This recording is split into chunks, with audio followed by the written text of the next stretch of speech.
in the Himalayas, I didn't know much about anything. If people went, I just went.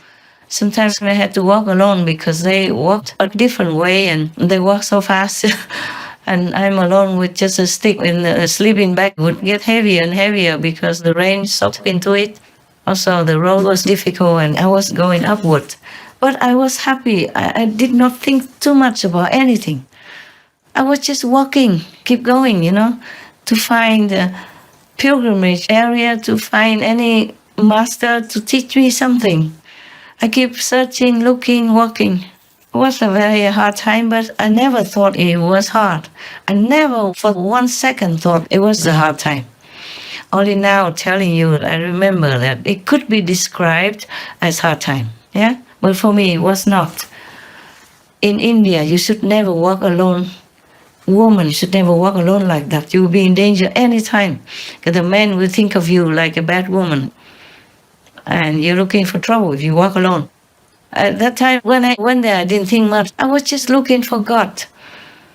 And even if I heard that sometimes, when some man wanted to take me home, to take care, to protect me and all that, I just said, no, I'm okay. I never feel fear or anything. I didn't realize there was too much danger. People say love makes blind. I was sort of in love with enlightenment, with God, with Master, that I could not even realize what it was. And God protected me. I think God in heaven thought, this woman, she's so stupid and so stubborn. So we would really have to take care of her because she knows nothing. She doesn't care about danger, all that stuff. We have to protect her. I guess that's how. Some people rode on horse. People, whenever the horse person can be afforded or can go, but they look at me with pitiful eyes. I didn't understand why, because it's not always safe when you ride a horse person. I saw the horse, people sometimes slip on the ice, and some man slip from the ice and all that. Oh, I was all protected. Thank God. Even after all these years, I didn't realize how dangerous it was. And that's why many people who went on pilgrimage to the end of the Himalayas, like I did, people worship them, thinking that they are God's beloved, and prostrate to them and all that. When I went back to one of the ashrams, I just picked up one piece of discarded English newspaper. It was rare, I saw English, so I pick it up and read. I sit on the steps and then read it. And one of the elderly man with long white hair over his stomach, and his eyebrows, everything was white, and he wear white turban, white clothes. He looked so like a master, like a saint. He came and prostrated to me. Oh, I was so scared, so scared. I throw the newspaper and run away.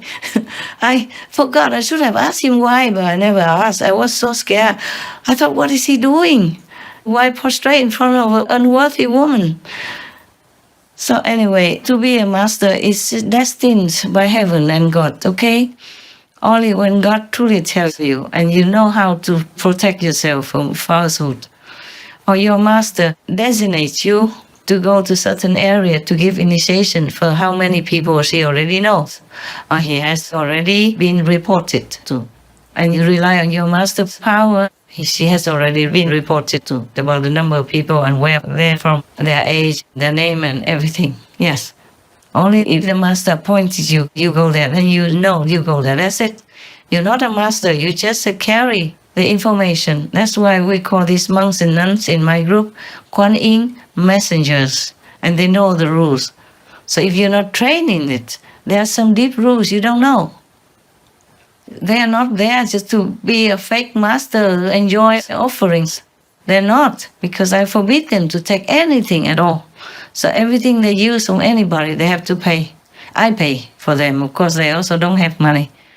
We make money, we use it together anyway, so it doesn't matter. Not like they have their own money. And nowadays, only when they have to go abroad and they need a credit card, then no matter, they have it. And when they go there, they have to pay for everything. Whatever they use from the initiates, they must pay. Not 1 cent left unpaid.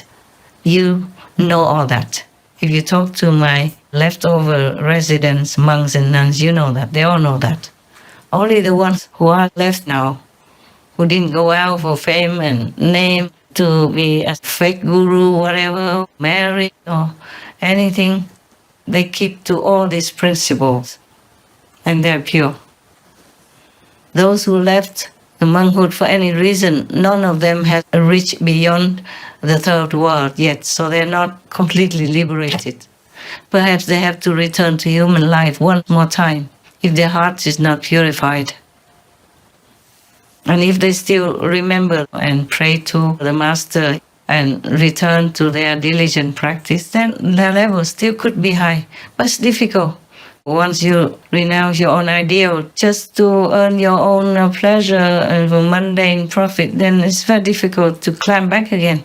It doesn't matter. Everyone has hope. Everyone must try their best. That's what it is, okay? And I hope that if you don't practice and you don't get out this time, then next time maybe if you go to any other planet, you might meet a good master again and practice again. I truly, at this moment, in this lifetime, I do not want to come back to this planet again. Not like this, no. No, it's truly too much work, too much loss and gaining, very little. And you could die any time, leaving other good disciples often. It's not fair, you know. I can't suffer that much anymore. And seeing all the suffering around me, it's like I'm in hell all the time. The practitioner should be blissful, happy, blessed, improving all the time. Yeah, they all do. Most of my disciples do, only I don't. They take it all from me and then they enjoy. But it's good so. Not that I don't want to give. Just what I mean is that what for so many people? The majority don't believe, don't know anything, don't listen to anything.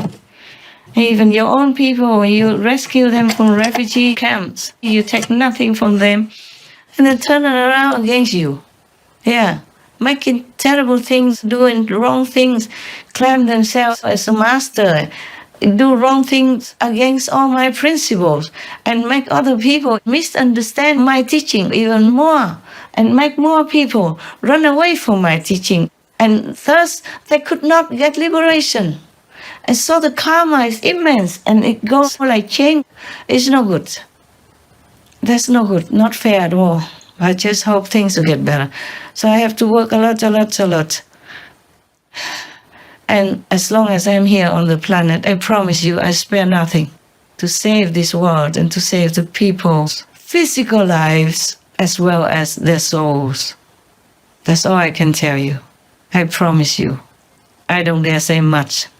Whatever, is in the heavens, the plan. You should not disclose too much when it comes to the big picture. When you disclose something small like, some president will die by assassination, some people will become president against all odds this year, next year, that is not too much. But if you disclose the big, great heavenly plan for the whole of humankind, and all other beings, such as animal beings on this planet, then you're doomed. And your prediction might be crushed. And people will look down upon you thinking, before she predicted all right and now she predicted all wrong. No, I want to clear their names. All the truly sincere and clairvoyant, unconditional people, they predicted everything right for our planet, especially at this time. Or some years ago, before 2024, all the way up to 2012, all the way until 2012. They all did say the right thing. It could be like that. Disaster could befall humankind. Fire could come from heaven.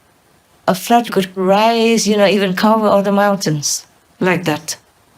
Because God can do everything. God can make that happen. God can make the water run up, cover all the mountains and submerge all humankind and everything that they have been working hard for. It could happen like that. It's just thanks to heaven, thanks to all the masters, past, present, and even future, helping with their power, because they are everywhere. They're not just in physical bodies, they're also in non-physical bodies, and they help also without us seeing. We have to thank all of them. And we have to clear the names of all the clairvoyants, especially the new ones, like Baba Vanga. Like Mr. Hamilton Parker. They call him modern Nostradamus. He's English. He predicted the death of Her Majesty Queen Elizabeth II and many other things that came true. Even President Trump's assassination attempt, for example. And he also said that he knows that there is a group of people who are the heroes, unsung heroes, who will rescue this planet and save the people, but he just doesn't know who that is.